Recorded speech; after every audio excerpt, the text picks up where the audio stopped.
Bonjour à toutes et à tous et bienvenue dans ce moment d'information proposé par IG Conseil.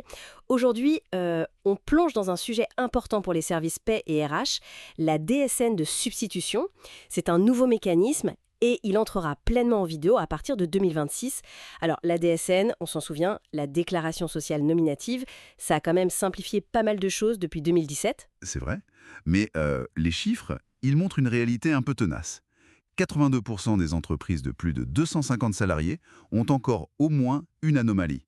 C'est pas rien. Non, c'est loin d'être rien et c'est justement pour ça, pour répondre à cette persistance des erreurs, que la DSN de substitution arrive. L'objectif premier, faut bien le comprendre, c'est de sécuriser les droits sociaux des salariés.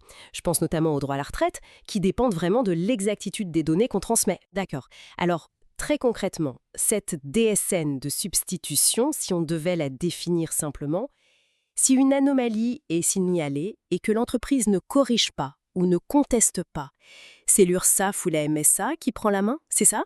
C'est l'idée générale, oui. Mais attention, la philosophie derrière, c'est important. Il ne s'agit pas d'abord de sanctionner. L'idée, c'est de garantir que les droits des salariés soient justes. En fait, c'est une vraie évolution du rôle de l'URSSAF et de la MSA. Elle passe d'un contrôle après coup, a posteriori, à une intervention plus directe sur la donnée, pour protéger le salarié en fin de compte. Ah oui, c'est un changement de perspective assez notable. Et du coup, comment ça va se passer, le processus étape par étape? Alors, le point de départ, ça reste les signalements mensuels qu'on connaît déjà, via les CRM, les comptes rendus métiers. Ils indiquent les anomalies potentielles. Ensuite, et c'est là la nouveauté clé, il y aura un CRM de rappel annuel. Par exemple, en mars 2026, on recevra un rappel pour les anomalies de toute l'année 2025, et ce rappel, il sera précis. Il indiquera la correction que l'URSSAF ou la MSA envisage de faire. Et l'entreprise, à ce moment-là, elle a un délai pour réagir, j'imagine? Oui, tout à fait. Elle dispose de 2 échéances DSN qui se suivent. Ça fait environ 2 mois. 2 mois.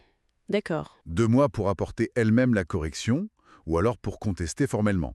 Contester l'anomalie et la correction proposée, bien sûr. Et si elle ne fait rien?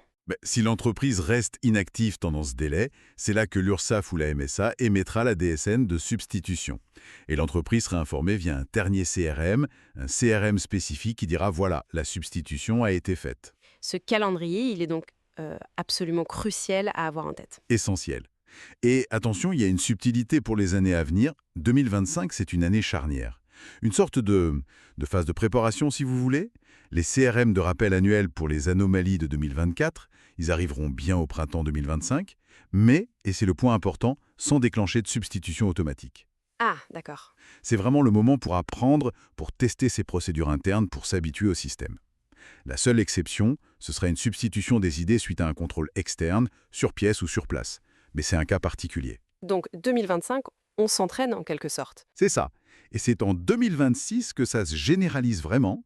Les anomalies de 2025, qui seront signalées dans le CRM de rappel de mars 2026, si elles ne sont ni corrigées ni contestées dans les 2 mois, eh bien là, elles pourront faire l'objet d'une substitution automatique. Ça interviendra vers mai-juin 2026. Petite note, pour la MSA, il y a un léger décalage.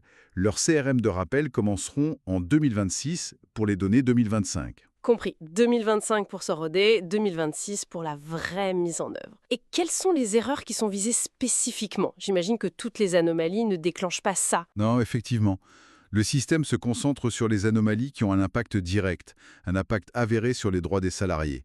On parle ici principalement des erreurs sur les rémunérations déclarées, des bases pour les indemnités journalières de sécurité sociale, les IGSS si elles sont fausses, ou encore des erreurs sur les statuts professionnels, qui peuvent affecter directement l'acquisition des trimestres de retraite, par exemple. Ce qui veut dire que les petites coquilles administratives ou les erreurs sans conséquences directes sur les droits, celles-là n'en déclencheront pas la substitution. C'est bien ça.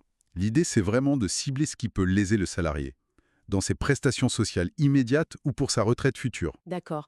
Alors, quels sont les enjeux pour les entreprises? Parce qu'on voit bien les risques, on peut perdre un peu la maîtrise des données déclarées au final. Il peut y avoir des régularisations financières qu'on n'avait pas prévues. Ça peut aussi créer une surcharge de travail pour traiter ces alertes et puis potentiellement un impact sur la relation avec les salariés si des corrections arrivent sans qu'on ait pu les expliquer en interne. Oui, ces risques sont bien réels. Ça demande une vigilance, c'est clair. Mais il faut peut-être aussi y voir l'autre côté. Une incitation assez forte, finalement, à améliorer la qualité, la fiabilité des process pay en amont. Et indirectement, ça renforce la sécurité juridique des droits des salariés, ce qui peut aussi, à terme, limiter les litiges futurs. C'est une contrainte, oui, mais qui pousse objectivement vers l'amélioration. Oui, vu comme ça. Face à ça, alors comment les entreprises peuvent se préparer efficacement? Surtout que 2025, ça arrive vite finalement. L'anticipation, c'est vraiment le maître mot. Il faut dès maintenant, premièrement, désigner un référent clair, quelqu'un qui sera chargé du suivi des CRM. Deuxièmement, mettre en place une procédure systématique pour analyser et traiter chaque CRM, que ce soit les mensuels ou le fameux rappel annuel. C'est aussi très judicieux d'utiliser à fond les outils de contrôle qui sont souvent intégrés dans les logiciels de paie, pour détecter les erreurs avant même d'envoyer la DSN. Anticiper l'erreur en somme. Exactement. Et puis bien sûr, former les équipes, P et RH.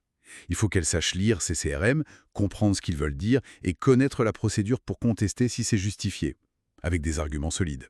La proactivité semble donc essentielle. Absolument. Et j'ajouterais 2 points. La communication interne. Il faut prévoir comment on explique aux salariés si jamais une substitution arrive sur leur bulletin ou leur carrière. Et surtout, établir un calendrier de suivi, très rigoureux, dès 2025, pour ne laisser passer aucune anomalie signalée dans ces CRM de rappel. Faut être prêt. Bon, pour résumer tout ça, la DSN de substitution, ça devient donc une réalité en 2026. L'objectif, c'est de garantir les droits des salariés face aux erreurs qui persistent. 2025, c'est l'année décisive pour s'ajuster, pour mettre en place les bonnes pratiques sans subir tout de suite les conséquences automatiques des rappels. Réactivité et anticipation, ce sont vraiment les clés. Tout à fait.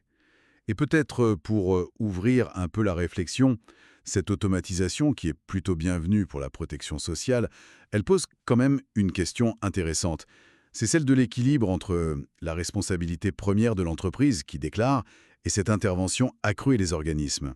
Comment est-ce que les entreprises peuvent garder la maîtrise de leurs données tout en bénéficiant de cette sécurisation qui vient de l'extérieur? C'est une réflexion stratégique à avoir en interne, je pense. Une question pertinente pour conclure. Vous pouvez retrouver notre article complet sur ce sujet directement sur notre blog à l'adresse blog.ijconseil.com/DSN de substitution. Cette analyse vous a été proposée par IG Conseil. Notre mission, vous former aux meilleures pratiques en gestion d'entreprise, paix, digitalisation et intelligence artificielle.